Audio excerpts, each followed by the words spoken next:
はじめまして。ですね、ミュージックポートジャパンの麻生真二、ジョージっていう名前でやっております。ミュージックポートジャパン、通称 MPJ は基本的なメンバー制で、北海道から九州まで、何人かアメリカにもいるんですけど、それと、ソングライターと、それから今音楽業界を結びつけるようなネットワークをやっております。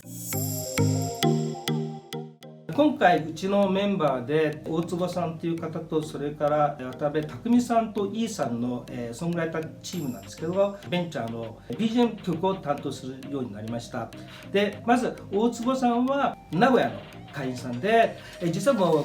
コンポーザーとしてですね、テレビドラマとか、それから映像系、それから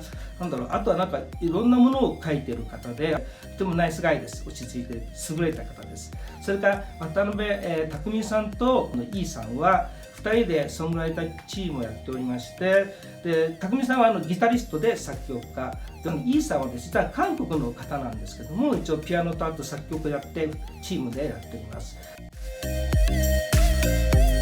もともと音楽が好きですね。子供の時からアメリカンポップスを聴いて育って、中学高校とバンドをやって、大学もバンドをやってたんですけども、就職ではですね、普通のちょっと貿易関係行ったんですけども、そこを辞めて、たまたま英会話の講師というのが見つかりまして、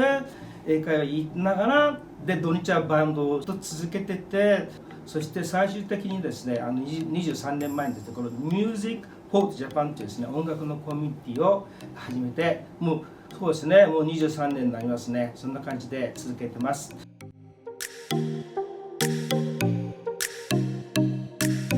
もともと翔さんと最初に会ったのは、あるPV のロケーションで同じ車にいまして、僕の横にイケメンのとっても静かな若い日本人がいるなと思っていたところ、話してみてびっくりしたんですよ。まず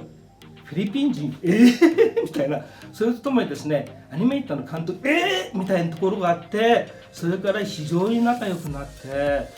一度お会いした時にですね、こういうプロジェクトをやってアニメの監督だということで、作曲家もオファーしたんですけども、それがすごく面白い出会いで、多分これから長い付き合いになると思うんです。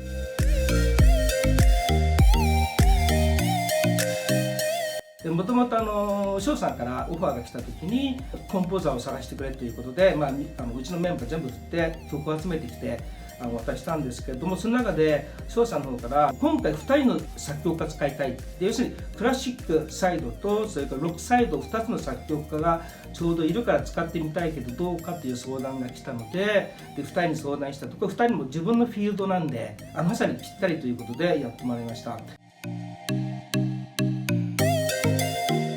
その作品ベンチャーのパルトバ見た時にですね、結構驚いたのが、日本人が作ったアニメに見えて、なんかセンスがですね日本人じゃないんですよ。だからそこがなんか違うなと思って聞いたところ、やっぱり翔さん作ってますし、だから日